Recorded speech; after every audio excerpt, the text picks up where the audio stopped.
আসসালামু আলাইকুম, welcome back to my channel with another blog. আশা করি সবাই ভালো আছো।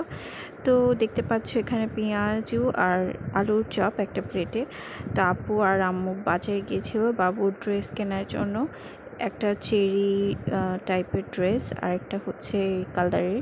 এটা ঠিক মেজেন্টাও না, আবার মেজেন্টা থেকে এক শেড গাঢ় বলা যায়। আমি জানি না এই কালারটার কী নাম, কেউ যদি জানো কমেন্টে জানিও। এই কালারটা খুব সুন্দর, এটা বাবুকে পরলে অনেক সুন্দর লাগবে। এই কালারের একটা জামা, তো এই দুটো জামা আর কি কিনে এনেছে। আর বাজারে গিয়েছিল আপু, আরও ঘরের কিছু জিনিসপত্র সেগুলো কিনেছে। যাই হোক, আজকে তোমাদেরকে আমি একটা ফেস প্যাক শেয়ার করি, সিক্রেট ফেস প্যাক, যেটা দিয়ে মানে একদম ম্যাজিকের মতো তোমার স্কিনে এক শেড মানে একদম দেখবে খুব ব্রাইট হয়ে গেছে। বিশেষ করে যাদের সান ট্যান পড়ে তাদের জন্য খুবই কার্যকরী।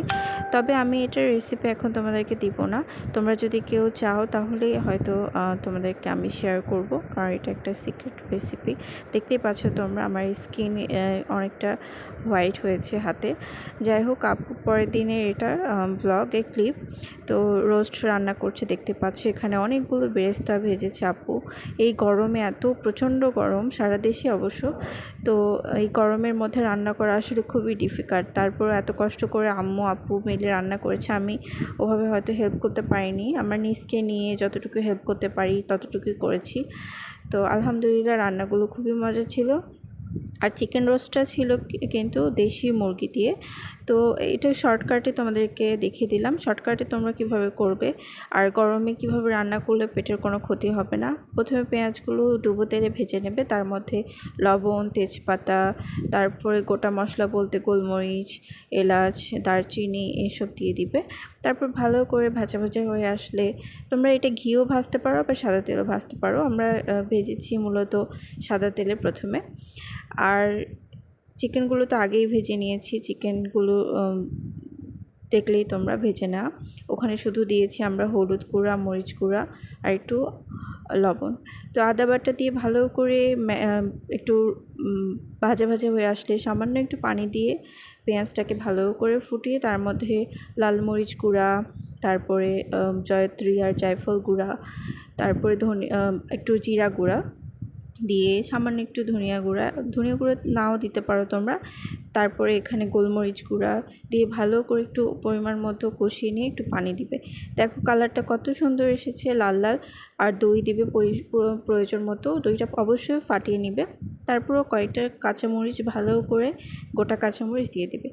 আর লাস্টের দিকে দিলে কাঁচামরিচের যে ফ্লেভারটা এটা অনেক ভালোভাবে পাওয়া যায়। তো এই তো হয়ে চিকেনগুলো ভালো করে দিয়ে নেড়ে চেড়ে নিলাম। খুব শর্টকাটে চিকেন রোস্ট রেসিপি এটা, তোমরা সাদা ভাতের সাথে কিংবা পোলাওয়ের সাথে খুব ভালো করে পরিবারের সাথে এনজয় করতে পারো এই ঈদে। তো এই জন্য যারা রান্না মনে করো সেভাবে জানো না বা শর্টকাট করতে চাও তাদের জন্য দেয়া। আর একটু পানি দেওয়া হয়েছে, কারণ এটা যেহেতু দেশি চিকেন, আর পানিটা অবশ্যই গরম দেওয়ার চেষ্টা করবে। তারপর এটা সিদ্ধ মানে ফুটিয়ে ভালোভাবে সিদ্ধ হওয়ার জন্য ঢাকনাটা দিয়ে দেবে। তো 10 মিনিট ওয়েট করবে, তারপরে আবার একটু কাঁচামরিচ এবং বেরেস্তা ভালো করে ছড়িয়ে পরিবেশন করবে গরম গরম রোস্ট। তো আজকে সাদা পোলাও করা হয়েছিল। হ্যাঁ, অবশ্যই গরম মশলাও দিতে পারো তোমরা উপরে, যেটা আপু দিয়েছি এটা তোমরা চাইলে অ্যাভয়েডও করতে পারো। আর দইয়ে সামান্য একটু চিনি দিতে পারো বা কিংবা উপরে এভাবে চিনি দিয়ে দিতে পারো, সেটাও করা যায়। তো কাজু বাদাম বাটা অনেকে দেয়, আমিও দিই। তারপরে তোমার আলমন্ড যেটা কাঠবাদাম সেটাও পিষে দেওয়া হয়, কিশমিশ ওভাবে দেওয়া হয়, সেটাও কিন্তু ভালো লাগে। তো আজকে দেখলে মিক্সড সবজি ছিল, পুঁই শাক, গাজর, আলু দিয়ে, যেটা সচরাচর থাকে বাসায়, রোস্ট ছিল। আর অবশ্যই বিফ টিকিয়া করা হয়েছিল। আর বিফ তো আলাদা করে বলার কিছু নেই, সবার ঘরে ঘরে এখন বিফ। সালাদ ছিল, লেবু, এই যে শসা কাটা, আর জাম খাচ্ছিলাম আমরা দুপুরে। এই মানে এত গরম পড়েছিল, তো হঠাৎ করে আমরা জাম, লিচু, আম এসবও খাইয়ে একটু মানে রেস্ট নিচ্ছিলাম। তারপরে সন্ধ্যাবেলা আমরা বের হয়েছি একটু কাজে। তো আপুর সাথে আমরা একটু 12 ভাজা কিনেছি। এটা হচ্ছে নওগাঁর নওজোয়ান মাঠ, যারা যারা চেনো। তো এই মাঠেই কিন্তু নামাজ পড়েছে সবাই ঈদের। তো ঈদের আজকে হচ্ছে তোমার 5 দিন হবে ঈদ শেষ হয়েছে। তো এখানে আম্মু বলেছিল যে বাইরে যাচ্ছ যেহেতু আমার জন্য একটু পান নিয়ে এসো। তা আম্মুর জন্য এই যে পান নিয়ে এসেছি, মিষ্টি পান।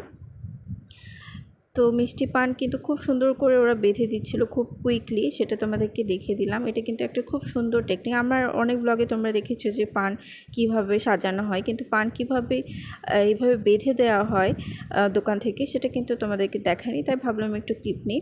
তো হাঁটছিলাম চারপাশে অনেক ফুচকা চটপটির দোকান। তো আমি বাসায় চটপটি বানাবো, ফুচকা বানাবো জন্য আরোভাবে বাইরে খাওয়া হয়নি, আমরা 12 ভাজা নিয়ে এসেছিলাম, তো ওটাই খেয়েছি। তারপর কফি খেয়েছি, আর চারপাশে এত আমের মোমো করে গন্ধ, আর আম যেখানে সেখানে তাকাচ্ছি সেখানে আম। তো এটা অবশ্যই তোমরা চেনো, বিখ্যাত মুক্তির মোড়।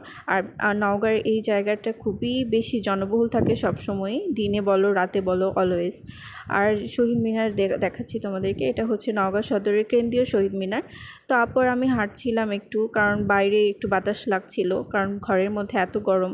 কিন্তু নিচকে রেখে এসেছি বলে তাড়াতাড়ি আমাদেরকে চলে যেতে হয়েছে, বেশিক্ষণ আমরা থাকিনি। তো আমার এই ব্লগটি কেমন লাগলো অবশ্যই জানিও।